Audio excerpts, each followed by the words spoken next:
Absolute reference. अब हम यहाँ पर 3 फंक्शंस को अप्लाई करना सीखेंगे, एवरेज, मैक्सिमम और मिनिमम।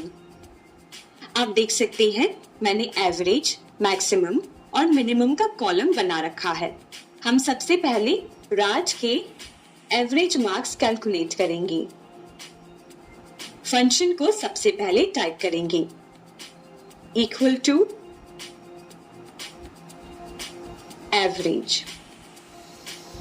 फंक्शन को सिलेक्ट करेंगे, यहां से हमारी आर्गुमेंट ओपन होती है।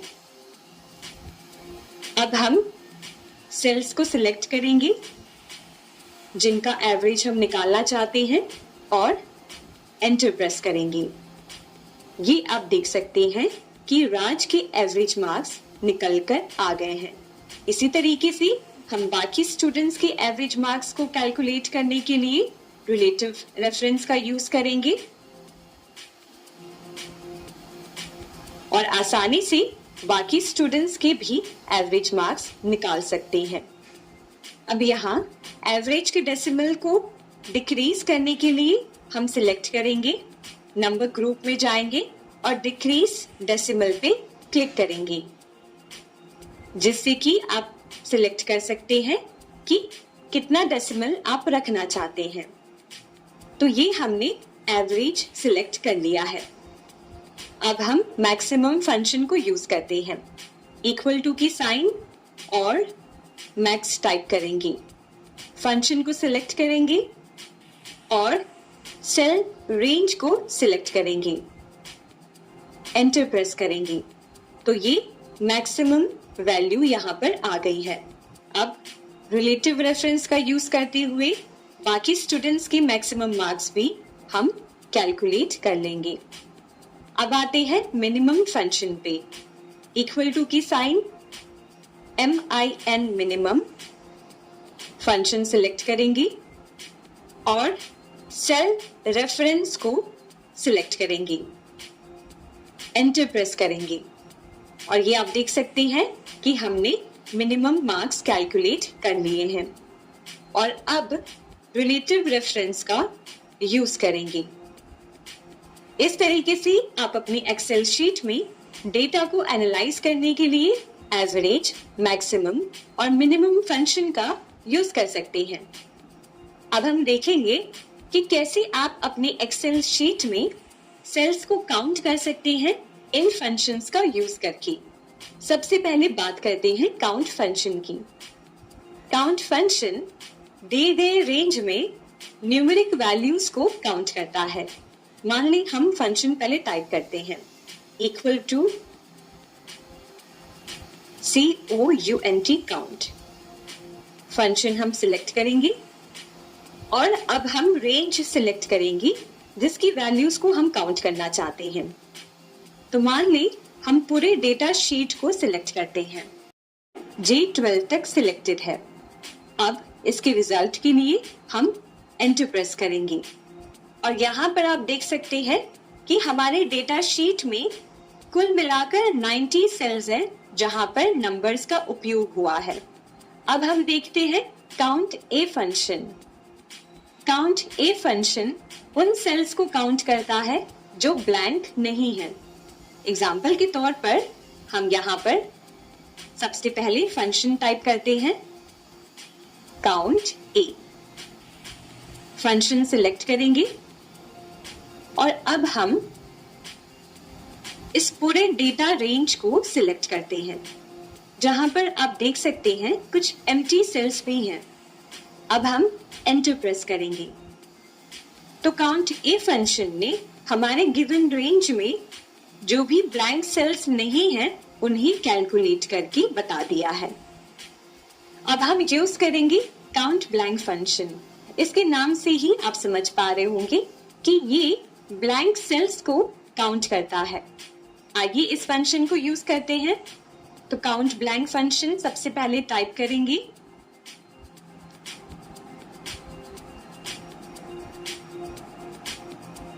और रेंज सिलेक्ट करेंगे। मान लें हम A12 से लेकर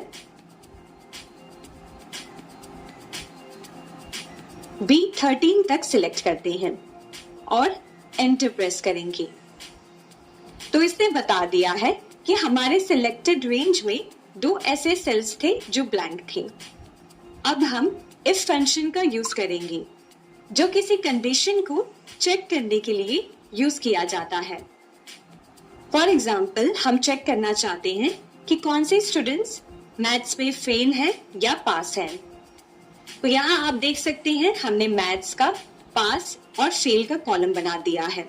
अब चलिए इस फंक्शन को टाइप करते हैं। फंक्शन सिलेक्ट करेंगे और यहाँ से हमारी आर्गुमेंट ओपन होती है। यहाँ पर हमें लॉजिकल टेस्ट टाइप करना है जिसकी बेसिस पे ये कंडीशन अप्लाई होगा। तो यहाँ पर हम मैथ्स के मार्क्स को सिलेक्ट करेंगे यानी कि C3 और हमारी कंडीशन टाइप करेंगे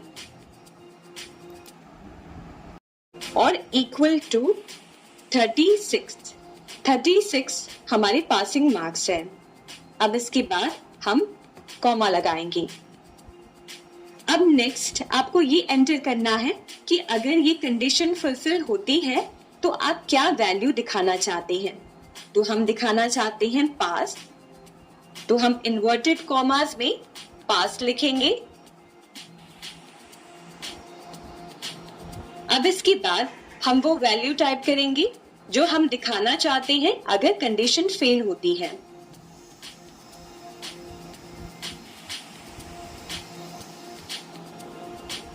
और एंटर प्रेस करेंगे।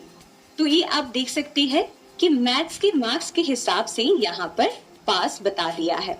अब ऐसे ही अगर आप बाकी स्टूडेंट्स के पास या फेल के डेटा को देखना चाहते हैं तो रिलेटिव रेफरेंस का यूज करते हुए प्लस आइकन को ड्रैग करें और ऐसे आप आसानी से कोई भी कंडीशन अप्लाई कर सकते हैं।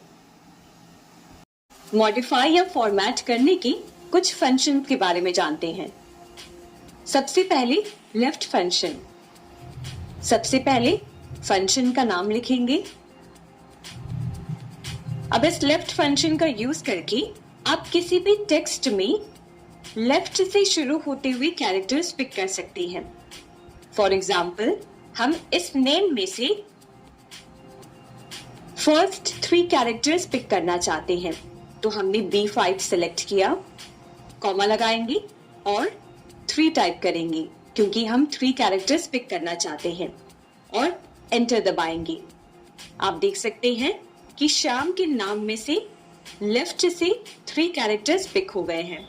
तो इस तरीके से लेफ्ट फंक्शन काम करता है। अब ऐसे ही राइट फंक्शन को देखते हैं।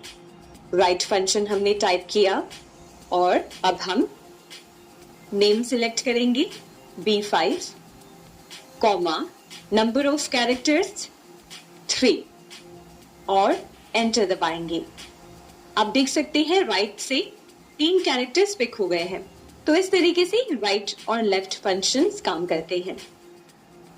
अब आपको अगर मिडल में से कोई कैरेक्टर्स पिक करने हैं तो उसके लिए आप मिड फंक्शन का यूज कर सकते हैं। मिड फंक्शन को हमने टाइप किया। अब हम टेक्स्ट सिलेक्ट करेंगे।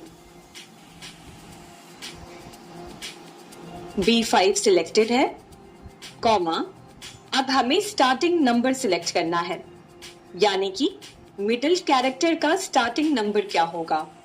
हम इस नाम में से Y से शुरू करना चाहते हैं। इसका मतलब हम यहाँ पर स्टार्टिंग नंबर 3 टाइप करेंगे,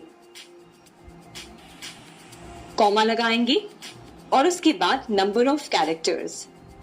तो हम A सिलेक्ट करना चाहते हैं तो हम 2 टाइप करेंगे और एंटर दबाएंगे। ये आप देख सकते हैं इस नाम में से मिडिल के 2 कैरेक्टर्स हमको पिक करके दे दिए हैं। तो इस तरीके से मिड फंक्शन काम करता है। अब हम देखेंगे अपर फंक्शन और लोअर फंक्शन। ये दोनों फंक्शंस आपके टेक्स्ट को ऑटोमेटिकली अपर केस और लोअर केस में कन्वर्ट करते हैं। सबसे पहले हम अपर फंक्शन को यूज करेंगे।